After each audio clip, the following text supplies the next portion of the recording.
बिस्मिल्लाहिर्रहमानिर्रहीम अस्सलाम वालेकुम। एम फैक्ट फ्रीक के यूट्यूब प्लेटफॉर्म पर मैं हूं आपका मेज़बान सैयद मुदस्सिर अहमद। नाज़रीन, आज हम इस वीडियो में मुख्तलिफ मौज़ूआत पर बात करेंगे, जिसमें सबसे पहला मौजू हमारा चैंपियंस ट्रॉफी के हवाले से होगा। चैंपियंस ट्रॉफी का मामला कुछ दिन पहले आपके सामने था कि जो है वो डन हो गई थी और बस ये खबर थी कि कुछ ही दिनों में शेड्यूल आ जाएगा, मगर अभी तक शेड्यूल की अनाउंसमेंट नहीं हुई। इसके अलावा पाकिस्तान की टीम इस वक्त साउथ अफ्रीका में मौजूद है। तो जो स्क्वाड अनाउंस हुआ है उसमें बहुत ज़्यादा जो है वो कुछ प्लेयर्स को लेकर क्रिटिसाइज किया जा रहा है, तो उस हवाले से बात करेंगे। दूसरा, WTC जो अब बड़े अच्छे और बेहतरीन रिदम में आ चुकी है और एक एक मैच के बाद जो सिचुएशन है वो बड़ी तब्दील हो रही है। तो इन तमाम चीज़ों के हवाले से आज हम इस वीडियो में बात करेंगे और मैं बहुत ज़्यादा मशकूर हूँ आज के हमारे साथ स्पोर्ट्स एनालिस्ट ताबिश मीर मौजूद हैं। और ताबिश भाई के हवाले से अगर मैं आपको बताता चलूँ तो बड़े ज़बरदस्त अंदाज में जो है वो ये तज्जिए करते हैं और हकाइक के ऊपर तज्जिए करते हैं। क्या अस्सलाम वालेकुम। वालेकुम अस्सलाम। सबसे पहले बहुत शुक्रिया मुदस्सिर, आपने आज जो है तकल्लुफ़ किया, ज़हमत दी मुझे और आप भी काफ़ी खूबसूरती के साथ बात करते हैं और जज़ाकल्लाह कि आपने मुझे टाइम दिया।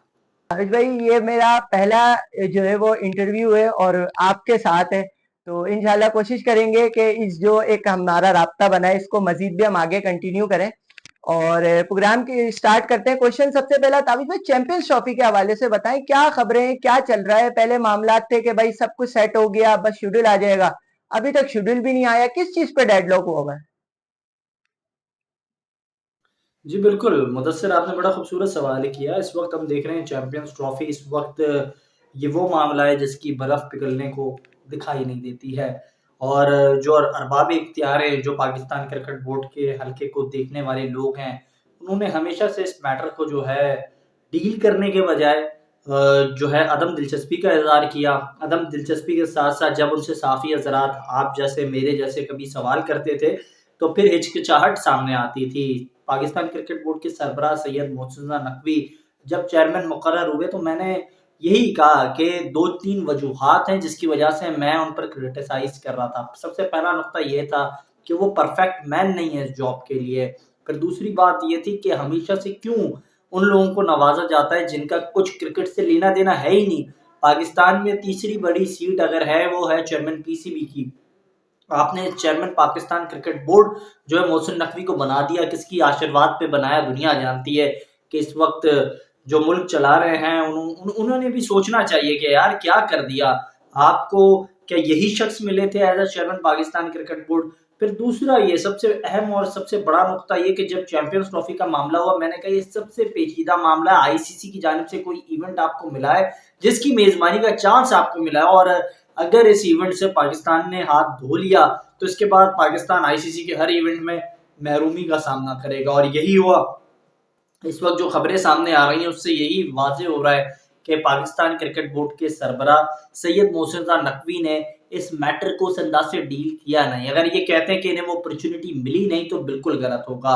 आप देखें कि पाकिस्तान क्रिकेट बोर्ड के सरबराह सैयद मोहसिन नकवी खुद आयरलैंड में टीम के साथ मौजूद थे, वहाँ खिलाड़ियों को शर्टें तकसीम कर रहे थे, केक काट रहे थे। भाई आपको ये तो करना ही नहीं था, आपको चाहिए था कि आप उस वक्त आयरलैंड के बोर्ड से मामलात तय करते। फिर यूएसए जब आप गए, आप यूएसए के टूर और ट्रिप्स पर चले गए। भाई इसके लिए तो आपको बुलाया ही नहीं था। आप फाइनल का मैच देख रहे हैं जो इंडिया और ऑस्ट्रेलिया के दरमियान हो रहा है, लेकिन उसके अलावा जो सबसे अहम और सबसे बड़ा मैटर था वो ये था कि भाई आप मैटर को सॉल्व करें और आप पाकिस्तान में जो क्रिकेट के मामलात हैं उस पर बात करें। आपके पास वहाँ जयशाह मौजूद थे, आप वहाँ उनसे बात कर सकते थे।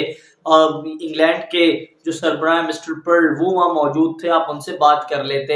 दीगर बोर्ड्स के आला ओहदेदारान मौजूद थे, आप उनसे मुखातिब होते, आप उनको अपना मैटर बताते, आप वहाँ लॉबिंग करते। ये लॉबिंग करने के बजाय उन्होंने सेल्फियाँ खिंचवाकर और मुख्तसर जो दावतें हैं वो एंजॉय कर कर वो आ गए और इसके बाद अब आकर मीडिया पे एक बयान दे दिया कि अगर चैंपियंस ट्रॉफी के मामले पर कुछ हो नहीं रहा है तो ये आईसीसी का काम है। ऐसा नहीं होता है। हाल ही में मेरी बात हुई चंद चेयरमैन पाकिस्तान क्रिकेट बोर्ड से और वो इस बात पर बड़े नाराज थे। मैं आपको ये बताऊं बड़े वसूख के साथ कि साबिक चेयरमैन पीसीबी एहसान मानी की मुझे कॉल आई और वो भी नाराज थे। उन्होंने कहा कि ताबिश ये क्या कर गए मोहसिन नकवी। तो हम तो हमें तो कॉलें आती हैं, हमें बाकायदा लोग जो है मुखातिब करते हैं और पूछते हैं, लेकिन मैं हैरत मुझे इस बात की है हैरानगी, इस बात की है कि ये हमारा काम नहीं है। जिनको ये काम डिलीवर करना चाहिए था, वो हजरत, वो शख्सियात, वो आला ओहदेदारान अगर कुछ बोल लेते, अगर कुछ कर लेते तो कुछ चीजें बेहतर हो जाती। अब आपने you put Pakistan cricket in a trouble, और अब आप कह रहे हैं कि इस मुश्किल से आईसीसी निकालेगी, तो आईसीसी तो खुद बीसीसीआई का बगल बच्चा है, तो वो कैसे निकालेगी? तो ताबिश भाई, आपकी मुझे इस बात से जो लग रहा है कि आप ये कहना चाह रहे हैं कि पाकिस्तान क्रिकेट बोर्ड ने जो हाइब्रिड मॉडल को एक्सेप्ट किया है वो नहीं करना चाहिए था। पाकिस्तान को अपने स्टैंड, जो पाकिस्तान ने एक अपना मौकिफ दिया था उस पर डट के रहना चाहिए था कि अब चैंपियंस ट्रॉफी पूरी पाकिस्तान में होगी, इंडिया को आना आना लाजमी है। बिल्कुल, देखें आप और मैं जब से इस मैटर की रिपोर्टिंग कर रहे हैं, उसमें सबसे पहला नुकता, जब भी पाकिस्तान क्रिकेट बोर्ड के सरबराह सैयद मोहसिन रज़ा नकवी से बात होती थी, तो हम बात उनसे यही करते थे कि पाकिस्तान क्या हिंदुस्तान की टीम भी आएगी? क्या हाइब्रिड मॉडल पर तो नहीं जा रही है चैंपियंस ट्रॉफी? तो उनका ये मौक़िफ़ था, उनका खुद का ज़ाती ये मौक़िफ़ था कि चैंपियंस ट्रॉफी होगी, हिंदुस्तान समेत तमाम टीमें पाकिस्तान आएँगी। आखिर तक 8 नवंबर की जो उनकी प्रेस कॉन्फ्रेंस है वो भी आप देख लें, तो उस वक्त भी उन्होंने कहा कि पाकिस्तान, हिंदुस्तान की टीम भी आएगी। हमने वजाहती तौर पर जो है तमाम चीजें तहरीरी अंदाज में आईसीसी को कहा है कि वो बीसीसीआई से ले। अब ये मैटर कहाँ गया, ये बात को दबा दिया गया, और इसके दौरान एक नई बात सामने आई और कहा कि क्रिकेट की विन होगी, दोनों ममालिक जो है कोशिश करें किसी तरह क्रिकेट जो है उसको विन किया जाए, और क्रिकेट के लिए अब हम सब एक पेज पर हैं। तो हाइब्रिड मॉडल पेश करने के लिए मोहसिन नकवी को हमने नहीं भेजा था। हिंदुस्तान की हठधर्मी एक जानिब जिस मौजू पर बरकरार थी, उनका जो हट दर्मी का मौक़िफ़ था, वो मौक़िफ़ यही था कि वो पाकिस्तान नहीं आएँगे, और अगर वो नहीं आते तो इससे पाकिस्तान की जीत नहीं है, इससे हिंदुस्तान की जीत है, माज़रत के साथ। फिर दूसरा ये कि उन्होंने सबसे वैलिड नुकता ये उठाया था कि ये सिक्योरिटी कंसर्न्स हैं। हमारे रोज़ाना के जो बुनियाद पर पाकिस्तान अफ़वाज हमारे दिलों की धड़कन है, और हमारे जो जवान हैं, हमारे जो शोहदा हैं, हमारे जो गाज़ी हैं, वो बॉर्डर्स पर कुर्बानियाँ इसीलिए दे रहे हैं ताकि आप और मैं आज सुकून की नींद सो पा रहे हैं। और वो यही वजह है कि वो सिक्योरिटी के मामलात जो हैं उस पर चाक और चौबंद अंदाज से जो है अपनी खिदमात को पेश कर रहे हैं। लेकिन इस मौक़िफ़ की भी तरदीद कर दी चेयरमैन पाकिस्तान क्रिकेट बोर्ड ने वहाँ जाके। हमें तो बाकायदा हिंदुस्तान को बताना था कि हमारा मुल्क हिंदुस्तान से ज़्यादा सिक्योर है। दहशतगर्द वो यहाँ भेजते हैं, हम वहाँ दहशतगर्द नहीं भेज रहे हैं। कश्मीरियों के साथ मुज़ालिम और जुल्म की दास्तान हिंदुस्तान कर रहा है, हम नहीं कर रहे हैं। नरेंद्र मोदी के खिलाफ वहां का मीडिया नहीं बोल पाता है, यहाँ ताबिश मीर अगर आज मोहसिन नकवी पर क्रिटिसिज्म करता है तो वो खुल के करता है, कोई रोकने वाला नहीं है। तो पाकिस्तान में सच बोला जा रहा है, सच दिखाया जा रहा है और खुल के बताया जा रहा है। लेकिन दूसरी जानब जो हिंदुस्तान की चापलूसियां थी उसको तो बाकायदा एक्सपोज करना चाहिए था, और उस पर पर्दा डाल दिया मोहसिन नकवी ने। तो मुझे तो हैरत हो रही है कि ये क्या हो गया चेयरमैन पाकिस्तान क्रिकेट बोर्ड को, जो कल तक सीसा पिलाई दीवार बने थे, और मेरे जैसे कई साफी हजरात, जैसे आप जैसे नौजवान जितने भी थे, वो सब खड़े थे मोहसिन नकवी के इस बयान के पीछे। आज उन्होंने उन सबको जो है अपने यूटर्न के साथ घुमाने की कोशिश की है। तो मैं समझता हूँ ये मोहसिन नकवी ने जो यूटर्न लिया है, कौम इन्हें माफ नहीं करेगी। आने वाले दिनों में जो लोग लाए इन्हें, वो भी इनसे सवाल करेंगे कि मोहसिन नकवी तुमने क्या कर दिया। पाकिस्तान क्रिकेट को बंद गली की तरफ ले जाया जा रहा है और मुनज़्ज़म अंदाज के साथ ले जाया जा रहा है, अपना बयानिया तब्दील कर रहे हैं। ये समझ रहे हैं अगर ये माजी में साफी रहे हैं तो अपनी बात को तब्दील कर देंगे तो खबर तब्दील हो जाएगी। ऐसा नहीं है, कौम इन्हें माफ नहीं करेगी, ना इन्हें माफ किया जाएगा, और बाकायदा इनकी सरजनिश होनी चाहिए। मैं लेकिन समझता हूँ ताबिश भाई, कौम को अब सवाल करना होगा मोहसिन नकवी से। ताबिश भाई, मैं आपको सॉरी आपको इंटरप्ट कर रहा हूँ। अभी आप ये कह रहे हैं तो मोहसिन नकवी की अभी इस वक्त जो पावर है पाकिस्तान में वो बहुत ज्यादा, मतलब इस वक्त जो है बड़े ताकतवर शख्स है। तो ये क्या पाकिस्तान के लिए बेहतरीन मौका नहीं था अपनी शराइत रखने का? क्योंकि अब तो जे शाह साहब आईसीसी के सरबराह बन गए, अब तो आगे पाकिस्तान को इवेंट मिलना तो बड़ी दूर की बात है, और अगर मिल भी गया तो किस तरीके से होगा? अब तो जे शाह साहब आईसीसी के सरबराह बन गए।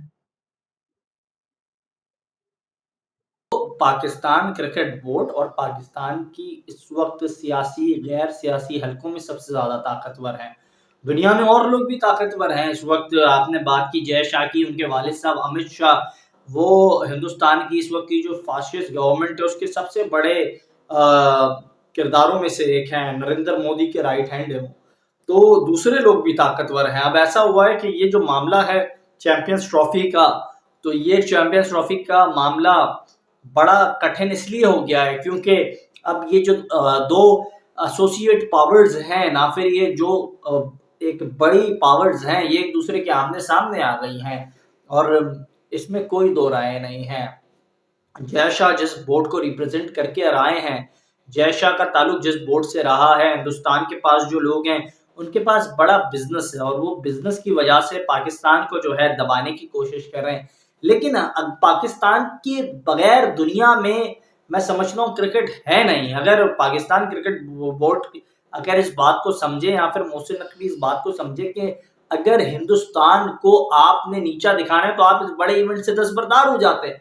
आप ज्यादा में ज्यादा क्या होता है, ज्यादा में ज्यादा ये होता है कि आप इस इवेंट से दस्तबरदार हो जाते हो और कुछ नहीं होता। और पाकिस्तान अपनी हटदर्मी नहीं कर रहा था, अपना हक मांग रहा था। हक मांग अगर नहीं दिया जाता है तो बंदा खामोश होकर साइड हो जाता है। आपको साइड हो जाना चाहिए था, आपने तो डील कर दी। ये डील नहीं है, ये कौम के साथ दगाबाजी है, कौम के साथ सौदेबाजी, आपने मुल्क के साथ सौदेबाजी की है। और मैं ये समझता हूँ इस वक्त पाकिस्तान के साथ जिसने सौदेबाजी की है उसको शर्म आनी चाहिए। और मैं यही कहूंगा कि हिसाब होना चाहिए जिन्होंने पाकिस्तान के साथ सौदेबाजी की है। आप और मैं पाकिस्तान के एडमिनिस्ट्रेटर हैं। आप और मैं जब बोलते हैं तो पाकिस्तान के लिए बोलते हैं, सब जिलाली परचम के लिए बोलते हैं, जिसके लिए आपके मेरे बुजुर्गों ने कुर्बानियां दी, जिसके लिए रोजाना हमारे बॉर्डर्स पर जो है हमारे शौदा गाजी कुर्बानियां देते हैं, वो रातों की नींद को हराम कर रहे हैं।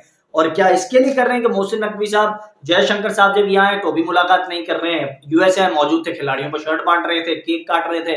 ये काम थोड़ी करने थे आपको। आप चेयरमैन पाकिस्तान क्रिकेट बोर्ड हैं, आपने तो मजाक बना दिया है। इस सीट को आपने बिल्कुल हलवा लिया हुआ है और आपने तो ना जाने क्या कहूं मैं। आप एक जानिब कहते हैं रावी चैन की बांसुरी बजा रहे हो और दूसरी जानिब जो है राधा गीत गाती रहती है और कुछ हो ही नहीं रहा है।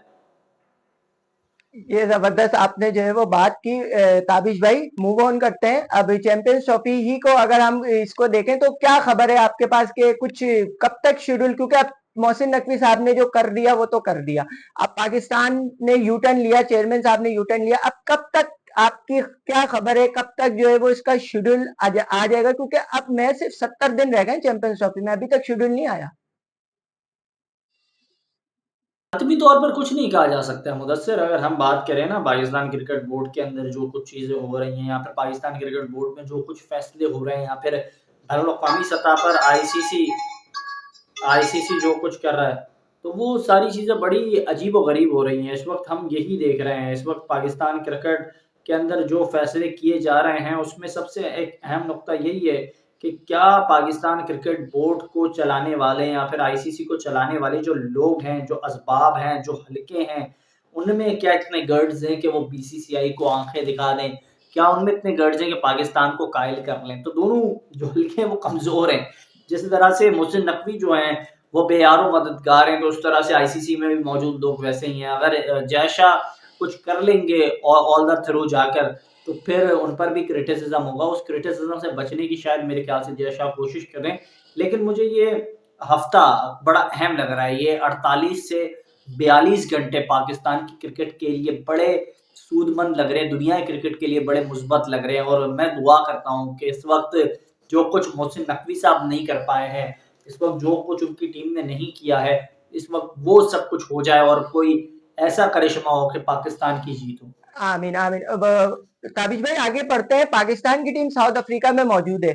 अभी जो हमारा स्क्वाड अनाउंस हुआ, अभी हमारी जो है वो टी20 सीरीज स्टार्ट होने वाली है, तो क्या आप ये नहीं समझते कि अभी क्योंकि हमारा टी20 के हवाले से तो अभी कोई ऐसा बड़ा इवेंट नहीं है 2026 का टी20 वर्ल्ड कप, तो जो यंगस्टर्स को हमने मौका दिया था दौरा जिम्बाब्वे और ऑस्ट्रेलिया में, क्या उसको नहीं कंटिन्यू करना चाहिए था ताकि उनको भी मजीद अपॉर्चुनिटीज देते? आपने वही अपने सारे सीनियर प्लेयर्स को दोबारा टीम में लिया, जबकि साउथ अफ्रीका का देखा जाए तो उनके 7 से ज्यादा प्लेयर्स ऐसे हैं जो रेस्ट कर रहे हैं। तो क्या आप समझते हैं यहाँ पर कुछ मजीद जो यंगस्टर्स है उनको मौका देना चाहिए था हमारे सीनियर प्लेयर्स के बजाय? देखिए, आजकल तो मुझे ऐसा लग रहा है पाकिस्तान क्रिकेट के अंदर ग्रीन कैप हासिल करना is just like a piece of cake. और यही कुछ हो रहा है कुछ अरसे में। मैं 1-2 दिहाई से यही देख रहा हूँ। मैं आपको बताऊँ कि माज़ी में पाकिस्तान को रिप्रेज़ेंट करने के लिए कई लोग मौजूद हुआ करते थे और बड़े मुश्किल से पाकिस्तान की रिप्रेज़ेंटेशन हासिल होती थी किसी भी डोमेस्टिक के स्टार को। इस वक़्त आप देखें साइम अयूब सामने आ गए, उन्होंने पाकिस्तान खेल लिया।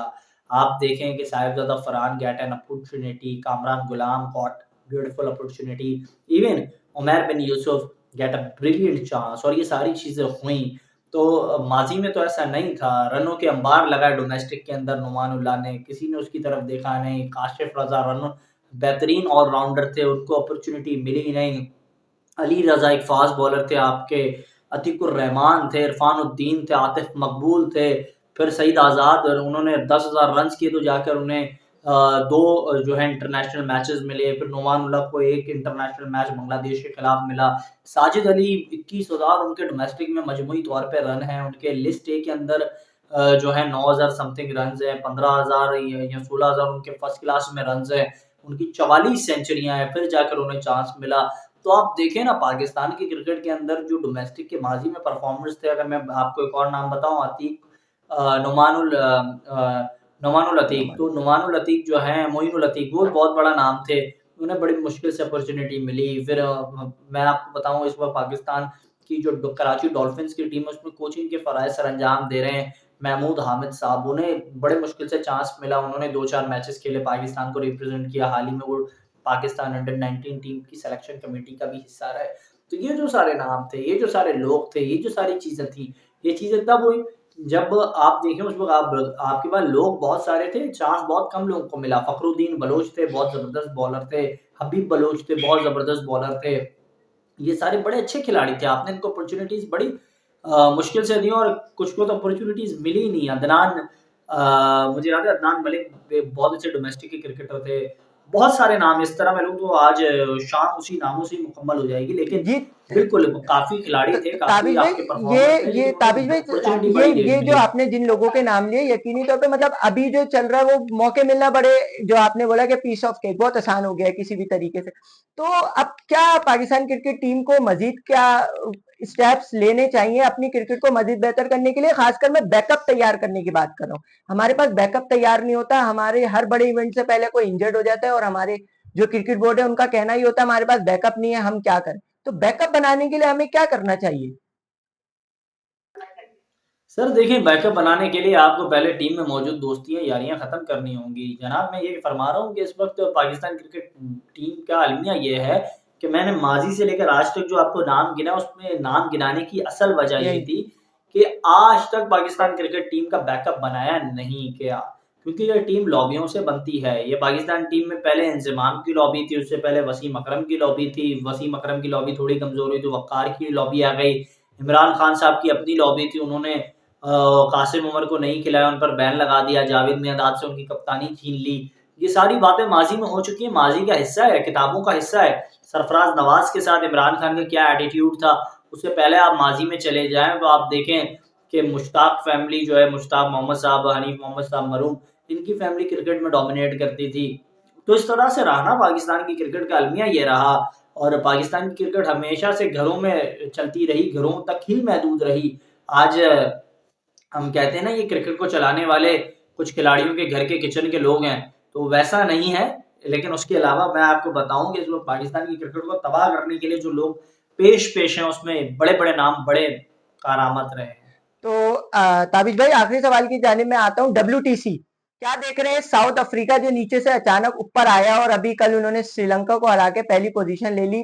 2 टेस्ट में जब उनके पाकिस्तान से रह गए, एक भी जीतेंगे तो वो इजीली फाइनल खेल लेंगे। इंडिया और ऑस्ट्रेलिया, इनकी क्या पोजीशन देखते हैं? इन दोनों में से कौन जो है वो फाइनल खेलने के लिए जो है इस वक्त अभी मजबूत है? और जो अभी बाकी 3 मैच बाकी रह गए हैं बॉर्डर गवास्कर के, उसमें क्या देख रहे हैं? इंडियन टीम क्या, जो रोहित शर्मा की कप्तानी में लगातार 3 टेस्ट, पहले न्यूजीलैंड से हारे, फिर बुमराह कप्तान बने तो वो जीत गए पहला टेस्ट, लेकिन अभी जब रोहित शर्मा दोबारा आए तो फिर ये हार गए। तो क्या देख रहे हैं इंडिया की टीम करेगी दोबारा से कमबैक, या फिर साउथ अफ्रीका और ऑस्ट्रेलिया को हम वर्ल्ड टीसी का फाइनल खेलते देखेंगे? इंडिया की टीम आपसे बहुत आगे है। मैं आपको ये बताऊं कि मेरी माजी में गुफ्तगू हुई थी क्रिकेट के बेताज बादशाह, एशियन ब्रैडमैन ज़हीर अब्बास साहब से, और उन्होंने कहा था कि आप जब बात करते हैं हिंदुस्तान की, तो आपसे गुजारिश ये है कि आप बात करें ही नहीं हिंदुस्तान की, क्योंकि हिंदुस्तान की क्रिकेट एक अपने उरूज पर है और आप उसका मुकाबला भी नहीं कर पा रहे हैं। तो ये अलमिया है आपकी क्रिकेट का इस वक्त। और मैं ये गुज़ारिश करूँगा आपसे, इस वक़्त जो पाकिस्तान की क्रिकेट के हलके हैं वो तो बिल्कुल सन्नाटे में हैं, लेकिन हाँ, इस वक़्त वर्ल्ड टेस्ट चैंपियनशिप का जो आपने तज़किरा किया जाते-जाते, मैं आपको इस शेर से जो है तमीद बाँधूँगा अपनी इख्तितामी, और वो ये है कि वक़्त करता है परवरिश परसों, हादसा यूँ अचानक नहीं होता। तो ये जो वक़्त है इसने परवरिश की है बरसों, और ये हादसा यूँ नहीं हुआ है। आप बआसानी जो है एक मैच दे देंगे जनूबी अफ्रीका को, और जनूबी अफ्रीका ऑस्ट्रेलिया या फिर अचानक नहीं हिंदुस्तान के खिलाफ मद्दे-मुकाबिल होगी। तो ball is in the court of these 3 teams, और हमें देखना ये होगा कि आया जनूबी अफ्रीका किस तरीके से मैदान मारती है। बहुत शुक्रिया ताबिश भाई आपका। और नाज़रीन, आज के प्रोग्राम में जो है वो मैं बस आपसे इजाज़त चाहूँगा। मैं ताबिश भाई का एक मर्तबा दोबारा से शुक्रिया अदा करता हूँ कि उन्होंने जो है वो ज़बरदस्त इन चीज़ों के ऊपर तज़िया अपना दिया और हमें जो है वो कुछ कुछ खबर भी दी। इंशाल्लाह मिलूँगा आपसे अगले टॉपिक के ऊपर। जब तक के लिए अपने मेज़बान मुदस्सिर आलम को दीजिए इजाज़त। अल्लाह हाफ़िज़।